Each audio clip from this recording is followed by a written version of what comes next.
नमस्कार। चलिए जरा सोचते हैं कि 2047 में जब भारत अपनी आज़ादी की 100वीं सालगिरह मना रहा होगा, तब वो कैसा दिखेगा। ये सिर्फ एक सपना नहीं है, बल्कि एक बहुत बड़े प्लान का लक्ष्य है, जिसका नाम है विकसित भारत @2047। आज हम इसी विशाल रोड मैप को समझने की कोशिश करेंगे, जिसका मकसद भारत को एक विकसित देश बनाना है। तो ये लक्ष्य आखिर है कितना बड़ा? जरा इस नंबर को देखिए, $30 ट्रिलियन। आपको अंदाजा देने के लिए बता दूं, ये आज की भारतीय अर्थव्यवस्था के साइज से लगभग 10 गुना ज्यादा है। मतलब ये एक ऐसा बदलाव है जो दुनिया में भारत की जगह को पूरी तरह से बदल कर रख देगा। अब सवाल ये उठता है कि कोई भी देश इतनी बड़ी छलांग लगाने की प्लानिंग आखिर कर कैसे सकता है। इसका जवाब सिर्फ पारंपरिक इकोनॉमिक पॉलिसीज में नहीं है। जवाब छिपा है एक ऐसी स्ट्रैटेजी में जो भारत के सबसे बड़े संसाधन यानी यहाँ के लोगों से शुरू होती है। चलिए देखते हैं कि इसका ढांचा कैसा है।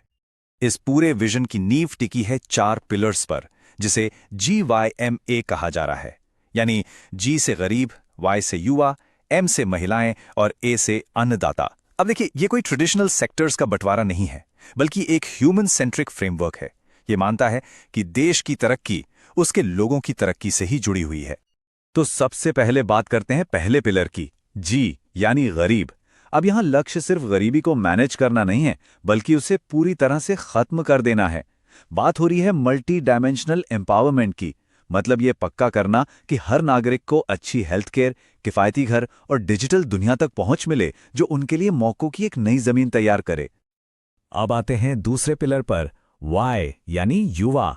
हम सब जानते हैं भारत के पास दुनिया की सबसे बड़ी युवा आबादी है, और इस प्लान का मकसद है इस डेमोग्राफिक डिविडेंड को एक ग्लोबल टैलेंट पावर हाउस में बदल देना।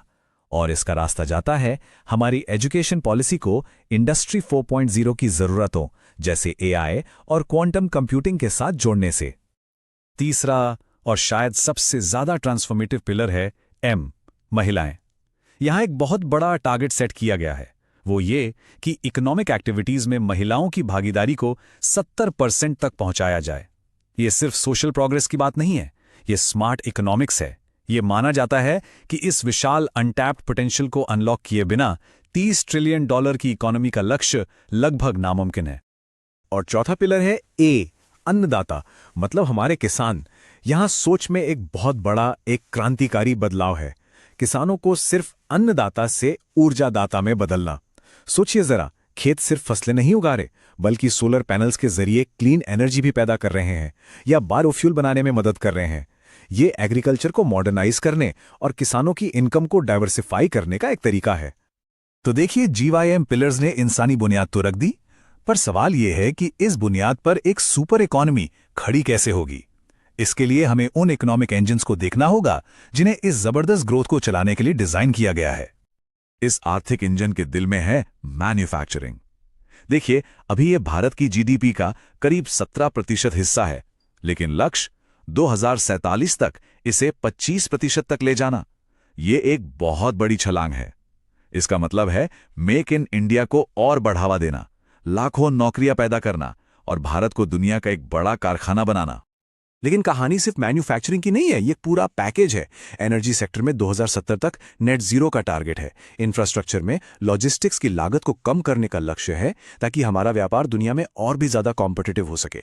और टेक्नोलॉजी में हमारा मकसद AI जैसी नई तकनीकों का सिर्फ यूजर बनना नहीं, बल्कि उनका ग्लोबल हब बनना है। ये सारे टुकड़े एक साथ मिलकर एक बड़ी तस्वीर बनाते हैं। तो पॉलिसीज हो गईं, इकोनॉमिक टारगेट्स हो गए, लेकिन ये तो तस्वीर का सिर्फ एक ही हिस्सा है। इस बड़े मिशन की कामयाबी आखिर में एक ही चीज पर टिकी है, और वो हैं भारत के 140 करोड़ लोग। ये एक जन अभियान है जो हर एक नागरिक की कोशिश पर निर्भर करता है।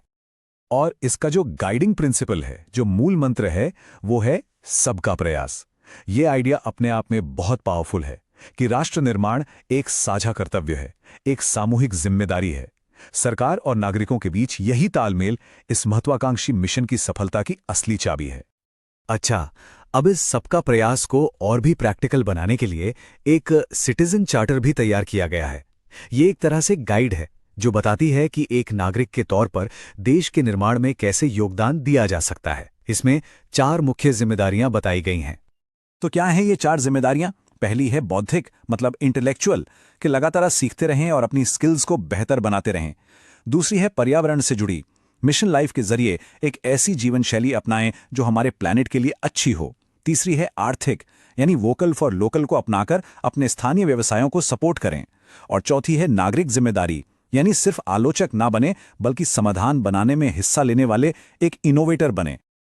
आखिर में ये समझना बहुत जरूरी है कि विकसित भारत 2047 कोई फिनिश लाइन नहीं है जिसे बस दौड़कर पार कर लेना है।